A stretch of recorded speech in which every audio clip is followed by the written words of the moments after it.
Kenalin, namaku Nova Syitika Farel, dan kita jumpa lagi di tutorial kelas Statistika Bisnis. Ya, kali ini seperti biasa aku bakal ngebimbing kalian buat memahami lebih lanjut mengenai UAS di Statistika Bisnis ya. Oke, langsung aja kita bakal diskusi mengenai korelasi Spearman dan korelasi Pearson. Karena dua materi ini aku rasa bakal tinggi, sangat tinggi peluangnya buat nanti keluar di UAS-nya.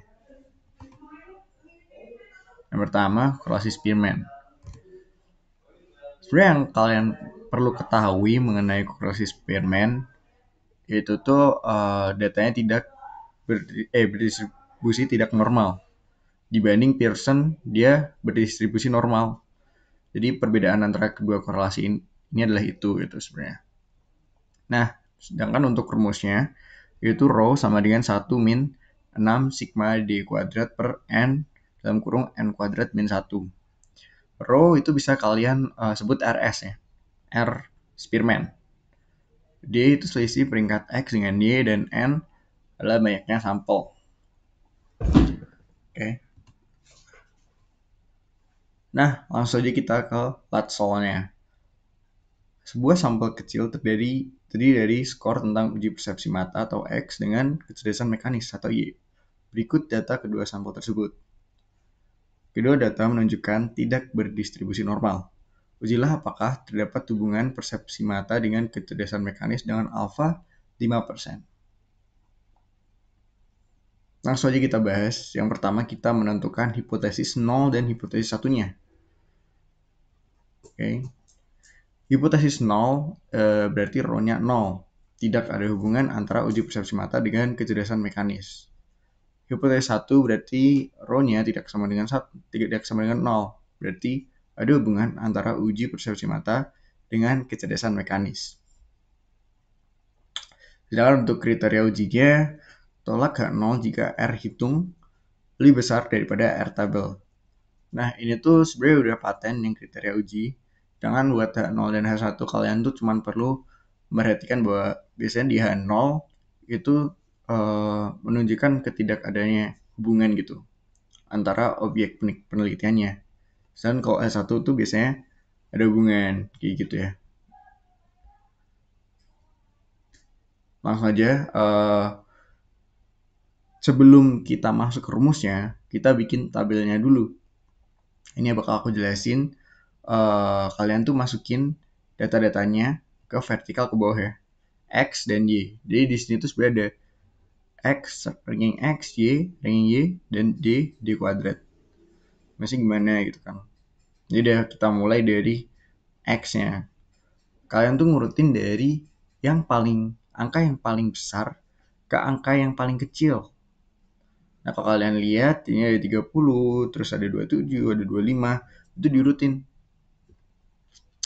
Yang di tabel X itu kan udah aku rutin kan 1, 2, 3, 4. Itu mau angkanya sama juga tetap dihitung dengan angka yang berurutan gitu. Tapi kalau udah masuk ke tabel rank X-nya, kalau udah masuk ke kolom rank X-nya, kalian harus perhatiin mana yang sama dan mana yang enggak gitu. Karena kalau sama berarti kalian harus merata-ratakan peringkat berurutan tadi gitu. Maksudnya gini, ini kan 30 ada 2 kan. 30 di peringkat pertama dan 30 di peringkat kedua. Gitu kan. Berarti peringkat pertama tambah peringkat kedua dibagi 2 gitu. Ini kan 1 tambah 2 dibagi 2 1,5.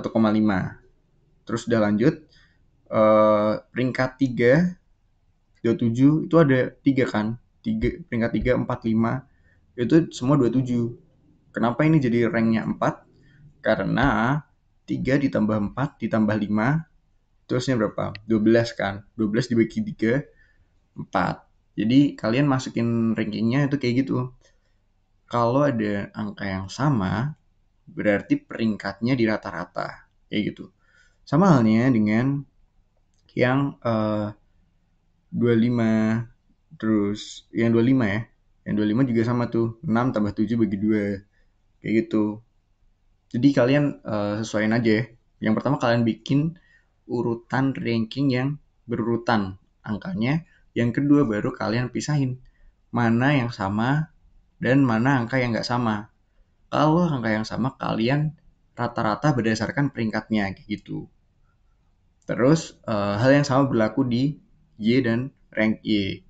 Tapi bedanya kalau di yang Y ini lebih mudah ya. Nggak ada angka yang sama kayak gitu. Sedangkan kalau D itu udah paten juga X min Y. Jadi nggak bisa kalian Y min X. Kalau minus ya minus, kalau plus ya plus gitu. Jadi kayak gitu ya. Udah kayak gitu kalian cari D kuadratnya.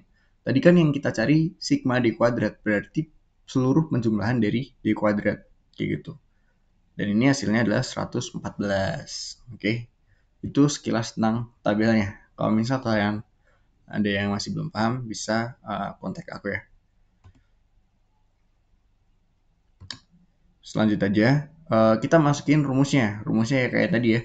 Rho sama dengan 1 min 6 sigma D kuadrat per N dalam kurung N kuadrat min 1. Nah, kalian masukin.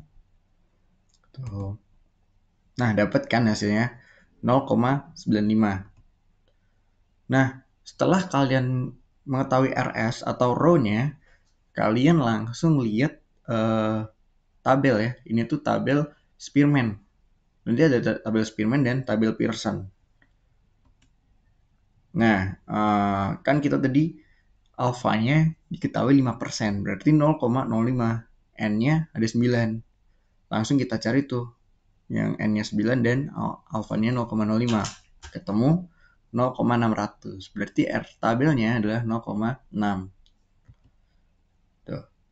Berarti keputusannya tolak H0 karena R hitung lebih besar daripada R tabel.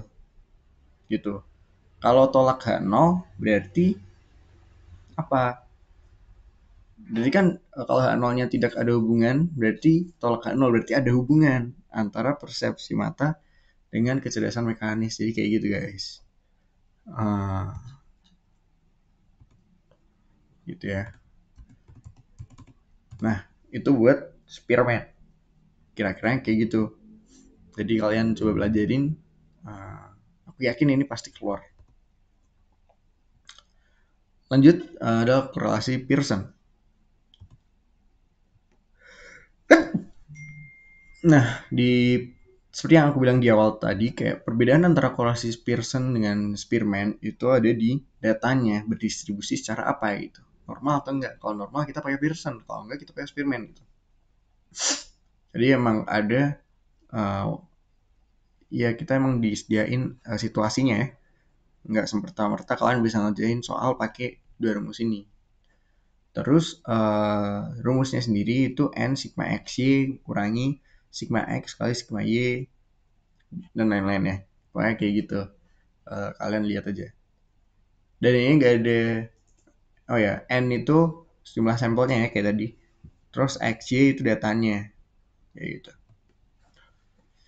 Lanjut, langsung aja kita ke latihan soal lagi. Seorang pejabat dari Departemen Keuangan berpendapat bahwa tak ada pengaruh kenaikan gaji terhadap kenaikan harga barang bahan makanan. Untuk menguji pendapatnya itu telah dilakukan penelitian dan diperoleh data sebagai berikut. Dan mengasumsikan kedua variabel memiliki data berdistribusi normal, ujilah pendapat tersebut dengan menggunakan alfa 5%. Oke, pokoknya diketahui alfa 5%, X-nya kenaikan gaji terhadap Y-nya harga makanan. Jadi gitu ya. Yang perlu diketahui. Langsung aja kita bikin hipotesis 0 dan hipotesis satunya. Hipotesis 0 berarti tidak ada hubungan signifikan antara kenaikan gaji dengan harga pakan makanan. Dan hipotesis satunya, rho tidak sama dengan 0, ada hubungan antara uji persepsi mata X,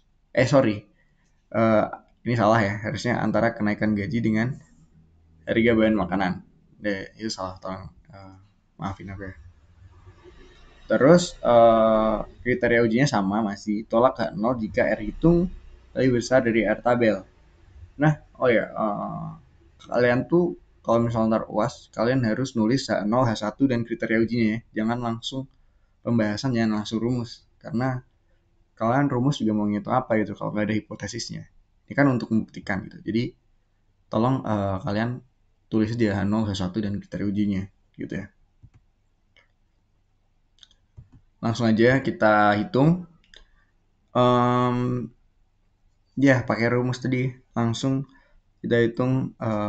Ini sebenarnya gak ada hal yang perlu kalian perhatiin, yang penting teliti aja. Beda kayak yang tadi kalian harus ngitung peringkatnya, kalian harus ngitung D-nya, dan lain-lain. Kalian harus ngitung D kuadratnya, masih jumlahnya D-nya. Jadi ini nggak seruwet itu ya, kalian hitung aja. Nah, ini kalian habis itu nyari tabel Pearson-nya. Aku udah bilang kan tadi, Pearson sama Spearman tuh punya tabel sendiri gitu. Jadi jangan sampai kalian ngitung korelasi Pearson pakai tabel Spearman ya. Langsung aja hitung kan. Jadi kan sigma atau A alfanya itu 5%. 5% kalian cari yang taraf signifikansinya 5%, N-nya 6. Berarti kita dapat 0,811 buat R tabelnya. R hitung tadi minus 0,492. R tabel 0,811. Simpulan terima 0 karena R hitung kurang dari R tabel. Ya kan? Sorry, itu harusnya ke kanan ya. 0,492 lebih kecil daripada 0,811, harusnya kanan. Jadi terima 0 berarti gimana? Terima 0 berarti emang tidak ada hubungan signifikan antara kenaikan gaji dengan harga bahan makanan. Gitu.